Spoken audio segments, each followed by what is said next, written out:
Hola mis hermanos, miren dónde estoy, en el lugar que tanto extrañamos, donde nos reuníamos a poder alabar al Señor. Bueno, que esto sea una motivación para poder estar orando, para volver pronto a reunirnos, pronto a estar orando, que esta pandemia logre ser aplacada por el Señor. Así que los saludo desde acá, de este lugar. Quise venir aquí para que podamos extrañarlo, esa es la verdad. Hola, como les decía hace un momento, poder estar acá en este lugar nos trae muchos recuerdos cuando lavábamos juntos, así que, insisto, debemos estar orando para que podamos reunirnos nuevamente y poder alabar al Señor desde acá. Hoy por hoy este lugar está convertido en un lugar de acopio donde guardamos mercadería para poder repartirle a las familias que están en problemas. Ahí va tu dinero, ahí va el dinero que podemos ofrendar en ayuda de las familias que más lo necesitan. Nos vemos pronto, de ahora desde mi hogar para la prédica del día de hoy. Buenos días mis hermanos, qué gusto verles. Qué nostalgia, ¿verdad? Ver ese lugar ahí donde nos reunimos siempre. Pero bueno, lo hice especialmente para que estemos orando al Señor, para poder volver ahí a orar juntos, a alabar juntos, a darle la honra al Señor ahí, reunidos en coinonía, ¿verdad? Bueno, mis hermanos, la palabra del día de hoy es muy especial para mí, de verdad. Quiero aclarar algo que creo que es confusión para muchos de nosotros. Mire, cuando nosotros evangelizamos a alguien, cuando le hablamos del Señor a alguien, se ve en la encrucijada de tener que cambiar de vida. Claro, muchas veces piensa que el Evangelio, o mejor dicho, que el ser evangélico va a hacer que se le quite su libertad. Claro, mucha gente lo piensa así. Las personas no lo dicen mucho, pero sí lo piensan. ¿Saben cómo lo sé? Porque muchas personas al dar su testimonio de cómo llegan a los caminos del Señor, cuentan que fue así. Que ellos pensaban que se iban a encontrar en un camino donde tendrían que tomar una decisión y perder su libertad. Ellos lo cuentan después. Sin ir más lejos, cuando nos convertimos al Señor con mi esposa, muchas personas, especialmente incluso nuestra familia, nos decían: ustedes ya no serán los mismos nunca más. Bueno, en parte tenían razón, es verdad, pero no en el sentido que ellos creían. Nos preguntaban si volveríamos a cantar cuecas, por ejemplo, o a tocar cuecas. Nos preguntaban si nos alejaríamos de la familia o tal vez nos íbamos a poner a juzgar a la gente, no sé. Ellos pensaban que nunca más seríamos libres. Si uno se pregunta por qué este reaccionar ante el Evangelio de parte de las personas que no conocen a Dios, necesitamos ir ahí a la base del problema para poder entender por qué esta gente piensa así. Si miramos desde afuera la situación, si viéramos desde un punto de vista que no conoce al Señor, gente que no conoce al Señor y ve esto desde afuera, veríamos lo siguiente: veríamos dos tipos de personas, dos grupos de gente. Un grupo de gente que hace lo que se le da la regalada gana, como decía el Chavo del Ocho, es decir, no le da cuentas a nadie, hace lo que quiere, el mundo, el mundo. Y vería otro grupo de gente lleno de reglas, lleno de prohibiciones, lleno de religiosidad. Esto él le recuerdo viéndolo desde afuera, pero me pregunto por qué. Y hablándole a la iglesia, cuando no entendemos nosotros el concepto de libertad, especialmente cuando los ministros, cuando los pastores, cuando los predicadores no entienden el concepto de libertad, se tiende a controlar a la gente, a manipularla a través del miedo.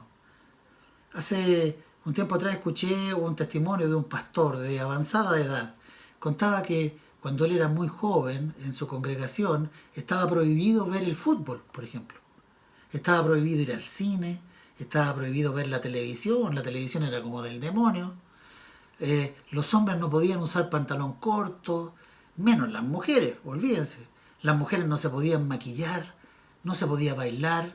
En el noviazgo, aunque fuera un noviazgo serio, estaba prohibido besarse, estaba prohibido tomarse la mano siquiera, etcétera, etcétera, etcétera. Cientos de leyes que lo peor de todo hacían que los jóvenes envidiaran a los de afuera. Lo contaba este pastor con mucho veracidad, ¿verdad? Leyes humanas. Y todos sabemos, mis hermanos, que la ley es imposible cumplirla. Yo quiero leer esta mañana un versículo que se encuentra en Romanos 3:19.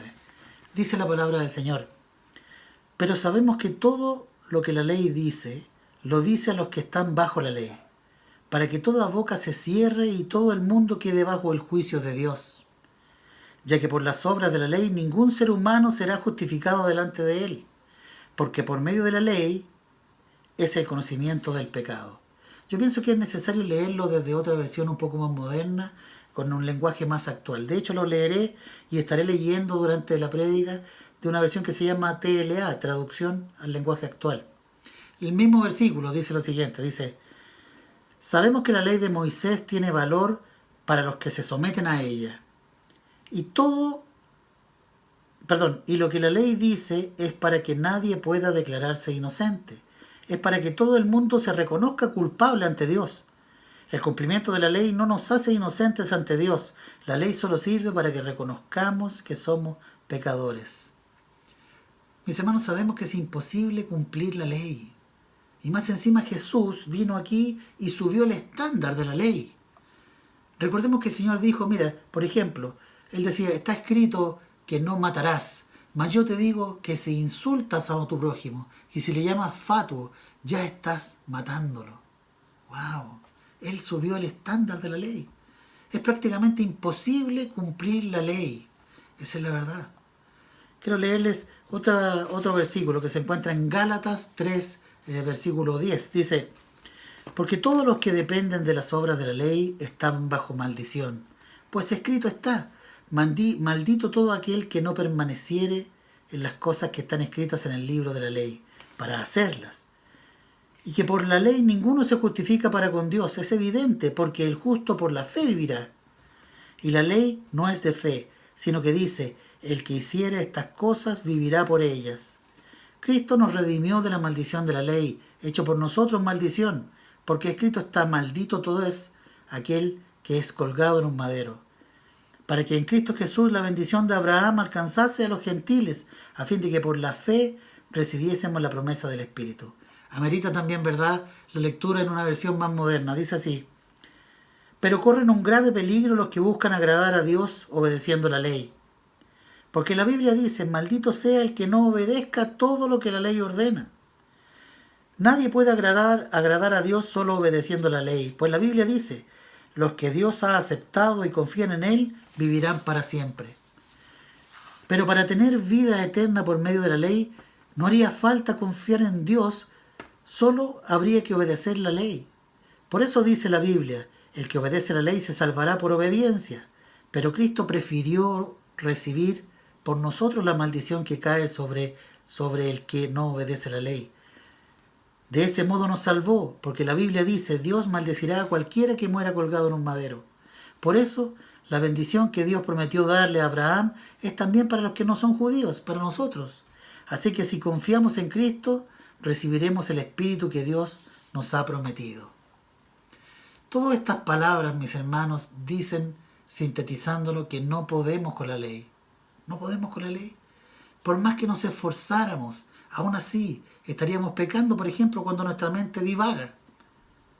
Yo quiero hacer esta aclaración, mis hermanos, sobre la ley, porque lo que hablaré ahora se trata sobre eso, sobre la ley o la gracia. ¿Dónde estamos ubicados nosotros? Y esta es una especie de introducción para ello. A mí personalmente me costó mucho entender estas cosas, mis hermanos. Es decir, si yo no te preguntara, por ejemplo, hoy a ti, preguntas que yo me he hecho, ¿debes obedecer la ley de Dios tú? Esa ley que aparece ahí en Éxodo, los 10 mandamientos, por ejemplo, ¿debes obedecerlos? ¿O acaso Jesús vino a decir, no, yo cubro todo esto, mi gracia cubre todo esto? ¿Es así? ¿Ley o gracia? ¿Debo respetar los mandamientos o no? Son preguntas, ¿verdad? Preguntas que yo personalmente me he hecho. Por ejemplo, ¿qué significa que Dios dijera lo siguiente? Mira, dice en Mateo 5, 17. Dice, no penséis que he venido a abrogar la ley o los profetas. No he venido para abrogar, sino para cumplir. Vamos a leerlo también de una nueva versión. Dice, que queda más claro aún. Dice, no crean que vine a quitar la ley, ni a decir que la enseñanza de los profetas ya no vale. Al contrario, vine a darles su verdadero valor. Vaya que es fácil confundirse, mis hermanos. La palabra del día de hoy pretende que podamos entender al menos un aspecto de esta posible confusión, mis hermanos. Espero en verdad que sea de bendición para sus vidas, así como lo ha sido para mí. Antes de comenzar, porque este es como una especie de introducción, antes de comenzar quiero que podamos leer una porción que el apóstol Pablo escribe a los de Efesios. a los Efesios. Él lo escribe de una manera que yo quisiera que lo adoptáramos como para nosotros. Está en Efesios 1, 15 al 17. Y dice así, el apóstol Pablo dice: por esta causa también yo, habiendo oído de vuestra fe en el Señor Jesús y de vuestro amor para con los santos, no ceso de dar gracias por vosotros, haciendo memoria de mí en mis oraciones, para que el Dios de vuestro Señor Jesucristo, el Padre de gloria, os dé un espíritu de sabiduría y de revelación en el conocimiento de Él. Mis hermanos, que el Señor nos dé un espíritu de sabiduría y de conocimiento y de revelación hacia Él. Oremos, de verdad. Señor, te necesitamos mucho, Señor. Necesitamos entender esta palabra. Permíteme ser claro, Señor, en ella. Esto ha sido una introducción, Señor, pero ayúdanos, Señor, a poder comprender tus misterios, Señor, poder comprender lo que tú tienes preparado para nosotros, Señor. Yo personalmente te lo ruego. En el nombre de Jesús. Amén. Amén, mis hermanos. Bien, primero que nada quiero decir lo siguiente. Es imposible agradar a Dios a través de la ley. Debemos agradarlo a través de la gracia de Jesús. Así que eso primero que nada quiero dejarlo muy en claro. Israel recibe de parte de Dios el decálogo, lo que nosotros llamamos los 10 mandamientos. Y digo lo que nosotros llamamos así porque en realidad la verdadera traducción no habla de mandamientos, habla de enunciados, preceptos también puede ser, que no es lo mismo que mandamiento. Dios le dice al pueblo lo siguiente en Éxodo 22, justo en el momento en que le entrega estos decálogos, este decálogo, estos 10 mandamientos. Le dice el Señor lo siguiente, Éxodo 22. Yo soy el Señor tu Dios, quien te rescató de la tierra de Egipto, donde eras esclavo. En otras palabras, el Señor le está diciendo, yo soy tu libertador. Eso es lo que soy yo. Eras esclavo allí en Egipto y ya no lo eres porque yo soy tu libertador. Y te daré estos preceptos o mandamientos, digamos, conocidos por nosotros, para que seas libre. Mira, fíjate, por eso le dice, yo soy tu libertador, así que te doy esto. Quiero ir bastante despacio para que podamos entender. Mira, Dios podría haber dicho lo siguiente, yo los saqué de Egipto, así que este es el costo, ustedes van a tener que seguir estas reglas, obedecer esto. Y habría estado bien tal vez, nadie se habría opuesto. Sin embargo, Él dice otra cosa, yo soy tu libertador y te daré estos enunciados, que también es una buena traducción, te daré estos enunciados para que vivas libre. Eso está tratando de decir. Ellos entienden que estos enunciados son para vivir a la altura de ciertos valores, de cierta identidad, de cierto propósito en la vida. Esto es muy distinto a esto a no te pongas pantalón corto, que las mujeres siéntense a este lado, no puedes ir al cine, no te pongas maquillaje porque esto tienta a los hombres. Mira, quiero dejar algo en claro, el que se quiere tentar se va a tentar. Aunque te vistas como una monja, se va a tentar. Espero ser claro en eso. Yo entiendo por qué los judíos no llaman mandamientos a estos 10 enunciados. Porque estos deben fluir en ti solo. Porque son la manera en que fuimos diseñados. Son una declaración de quiénes somos realmente. Fíjate que los mandamientos no son lo que tú tienes que hacer. Son lo que tú eres. Mira qué profundo lo que te estoy diciendo. Los mandamientos no son lo que tú tienes que hacer, sino son lo que tú eres. ¿Qué tal? Es verdad. No es lo que tienes que hacer, es lo que eres. Hay una diferencia muy profunda ahí. Hace un par de años en nuestra iglesia tuve la oportunidad de predicar y llevé un instrumento, un artefacto creado por mí. Era una cosa hechiza, obviamente, pero para poder explicar que yo era el inventor de aquello, ese artículo que yo vendía. Y venía con un manual de instrucciones, ¿cierto? Que decía cómo poder sacarle el mejor provecho, de verdad, a ese artefacto. Yo les decía que había 2 opciones de poder hacer que ese instrumento sirviera, diera su mejor potencial y todo. Había 2 opciones para poder hacerlo. Una de ellas era leer aquel manual, leer el manual de uso. Allí saldría cómo sacarle el mejor provecho, cómo armarlo, cómo usarlo y cómo llevarlo a la mejor y máxima operabilidad. Esa era una forma, leyendo su manual. Y la otra forma, la segunda forma de poder sacar el mayor provecho era preguntándome a mí, porque yo era su inventor, yo era su creador. Así que yo podía decirle cómo mejor funcionaba. Lo que quiero decir, mis hermanos, es que la Biblia, nuestro manual, este es nuestro manual de instrucciones de cómo usarnos. Así es nuestro manual de uso. Dios lo puso allí para nuestro bien, incluyendo aquí los mandamientos, es verdad. Cuando estos enunciados fueron entregados al pueblo de Israel, ellos no estaban cambiando una forma de esclavitud por otra, no. Antes los esclavizaba Faraón, ahora es Jehová, no, no, no, no, no. Entonces debemos preguntarnos nosotros, hermanos, cuando nosotros llegamos a los caminos del Señor, ¿perdemos nuestra libertad o ganamos nuestra libertad? ¿Te lo has preguntado? Es necesario que lo sepamos muy bien. Debemos preguntarnos esto. ¿Cómo te sientes tú? ¿Te sientes vigilado? ¿Le tienes temor a Dios? ¿Tienes miedo de Él? No creo. De verdad no lo creo. Hay veces que le tememos más al que dirán. Más al que dirán que al propio Dios nuestro. ¿Sabes qué? Mira, hace tiempo viene una revista que tengo yo de chistes cristianos. Claro, chistes dibujados ahí con sus monitos. Igual que una revista así como tipo Condorito, pero solo con chistes cristianos. Y había un chiste que me llamó mucho la atención. El chiste era una señora en una iglesia barriendo. Se veía ahí la señora barriendo en la iglesia. Y cuando había acumulado toda la basura de ahí de la iglesia y estaba solita ahí haciendo, mira para todos lados, hace la señora así, y levanta la alfombra y mete la basura debajo de la alfombra. Cuando hace eso, se escucha una voz que dice: vi lo que hiciste. Y la señora se queda así y en un momento dice: ¿quién es? Dios. Ay, dijo, pensé que era el pastor. Uf, cuidado, cuidado, sí, sí. Insisto en la pregunta, cuando llegas a Cristo, ¿ganas tu libertad o pierdes tu libertad? Si tienes la respuesta, bien, pero déjame decirte que el mundo piensa que perderá su libertad. Y lo peor de todo no es eso, sino que hermanos cristianos piensan que han perdido su libertad. ¿Y por qué? Porque no hemos sabido explicárselo bien. Si la gente aquí, como en este chiste, tiene más temor al pastor, a los hermanos de la iglesia, más temor que a Dios, es que hemos manipulado la escritura. Esa es la verdad. Nuestra iglesia, mis hermanos, siempre está preocupada de lo que estamos enseñando. Es verdad. Y les digo sinceramente, a quien debes el respeto y la honra es a Dios, a Jesucristo. Lo digo porque, mira, si alguien nos pilla en una mentira, por ejemplo, wow, uy, qué vergüenza. Pero, ¿y Dios?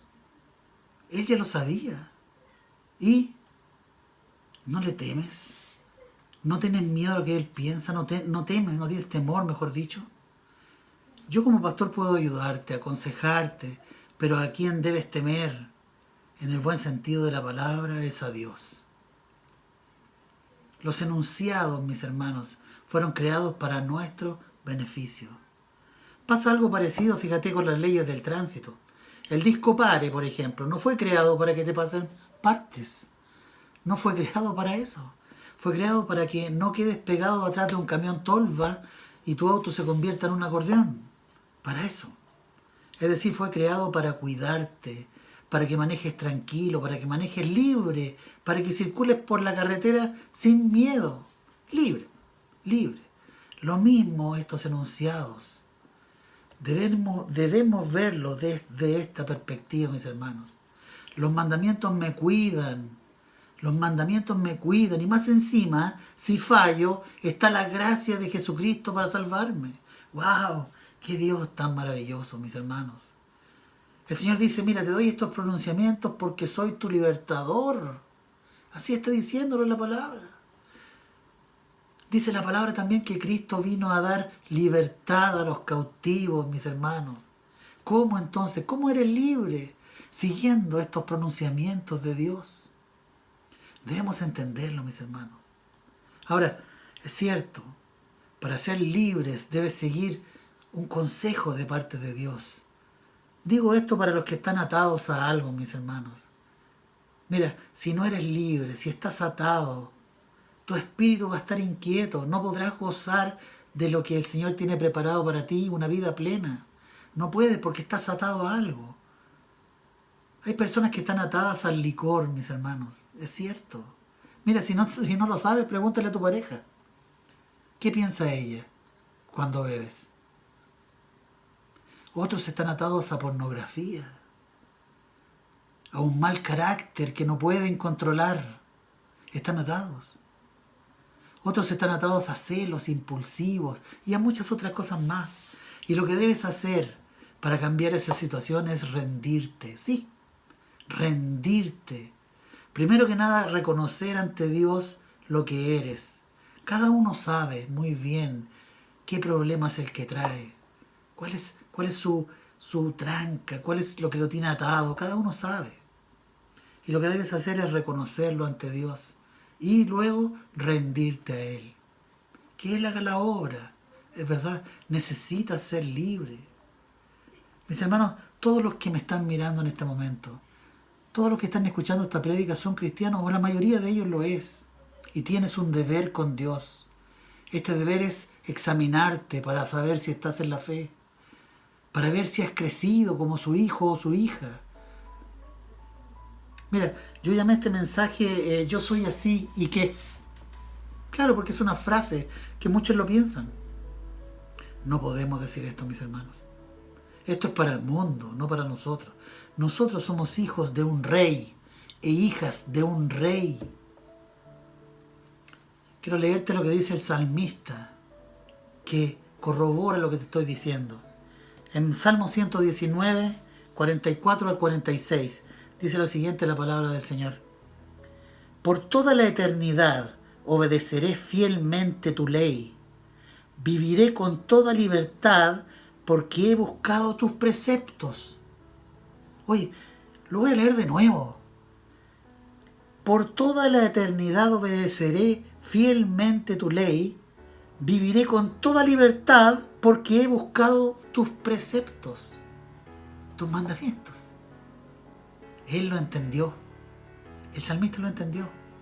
No dice estoy cumpliendo todo, pero pucha, a veces tengo ganas de meter la pata. No. Él dice ando libre. Vivo libre, feliz. Santiago dice lo siguiente, mis hermanos. Santiago 1:25 dice: pero si miras atentamente en la ley perfecta que te hace libre y la pones en práctica y no olvidas lo que escuchaste, entonces Dios te bendecirá por su obediencia. Dice que la ley perfecta te hace libre. ¿Estamos entendiendo eso? Escuchen eso. Debemos recordar, mis hermanos, que es el pecado el que te quita la libertad. No es necesario que yo haga una lista aquí, mis hermanos, de los pecados con que lidiamos día a día cada uno de nosotros. Sé que los conoces. Y si no los conoces, tenemos un problema. De verdad. Pero he de suponer que sí los conoces. Y mira, Dios nos está pidiendo en esta mañana, mis hermanos, que revisemos nuestra vida, que pidamos ayuda si la necesitamos. Él no quiere que luches solo, por ningún motivo. Él sabe que no puedes con tu pecado. Él quiere que te rindas a Él, que quemes tu pecado con su fuego consumidor. Eso es lo que Él quiere. Basta de decir, yo soy así, bueno, lo lamento. No. Quiero contarte algo. Mira, hace hartos años atrás yo trabajé en un matadero de animales, en un frigorífico, que está acá cerca de mi casa. Se llama Colombo. Algunos de ustedes lo ubican, ¿cierto? Fui chofer ahí de un camión que repartía carne, obviamente, claro. De vez en cuando íbamos a una sección donde se despostaban los animales, específicamente los cerditos, los chanchitos. La primera vez que fui ahí, mis hermanos, vi cómo mataban a estos animalitos. Cómo los mataban cuando llegaban ahí, cómo los faenaban. Y quedé impactado por la crueldad con que hacían esto. De verdad. No voy a contártelo ahora, pero sí te diré, me impactó. Y ese impacto, mis hermanos, me duró alrededor de una semana. Claro, es verdad. Al poco tiempo ya me daba lo mismo. Ya pasaba por ahí y ya no lo veía con el mismo impacto. Me había acostumbrado a eso. Ya no tenía esa sensibilidad con los animalitos que tenía al principio. La verdad me daba lo mismo. Mira, con el pecado pasa algo parecido, mi hermano. Nos acostumbramos a él. Al principio es terrible lo que hice, wow, pero luego empieza a hacerse cotidiano. Y si no lo enfrentas es porque no le temes a Dios. No te importa lo que Él piense, ni tampoco te importa lo que piensen las personas que estás afectando con esto a tu alrededor. Podrás ir a la iglesia, ¿sabes? Podrás orar, podrás escuchar la palabra, podrás escuchar prédicas, pero nada va a cambiar si no lo enfrentas. Mira, mi hermano, los primeros discípulos que aparecen ahí en el libro de los Hechos, deben haber sido como nosotros antes de conocer al Señor también. Sí, obvio, obvio. Como de todo el mundo, antes de compartir la fe. Claro, sin embargo, ellos cambiaron sus hábitos. Sí, sus hábitos cotidianos no fueron más los mismos de antes. Lo dice aquí en Hechos 2:42. Quiero leértelo, algunas cosas. Dice, y perseveraban en la doctrina de los apóstoles, en la comunión los unos con los otros, en el partimiento del pan, en las oraciones. Y sobrevino temor a toda persona, y muchas maravillas y señales eran hechas por los apóstoles. Y todos los que habían creído estaban juntos, y tenían en común todas las cosas, y vendían sus propiedades y sus bienes, y los repartían a todos según la necesidad de cada uno. Mira, en otras palabras, cambiaron en un 100% su vida. Su vida giró un 100%. 100%. Yo quiero preguntarte, ¿cuánto es tu porcentaje? ¿Cuánto ha cambiado tu vida desde que conoces al Señor? ¿Te lo has preguntado alguna vez? ¿Me diferencio en un 100% de las personas del mundo? Mira, quiero dejarte una tarea, porque te quiero mucho, de verdad. Quiero que le preguntes al Señor algo. Señor, ¿en qué estabas pensando cuando me creaste, Señor? Pregúntaselo. ¿Qué tenías planeado para mí, Señor? ¿Cuáles eran tus planes? ¿Cuáles son tus planes para mí? Señor, ¿estoy cumpliendo tus expectativas? ¿Me ayudarías a hacerlo, papito? Luego de eso, ríndete. Ríndete. Fíjate que cuando estamos alabando al Señor, levantamos las manos. Levantamos las manos cuando alabamos al Señor, cuando cantamos. Mira, y es el mismo gesto que haríamos cuando alguien nos apunta con una pistola. Claro, es una señal de rendición. Me rindo. Los extraño mucho. Que el Señor les bendiga.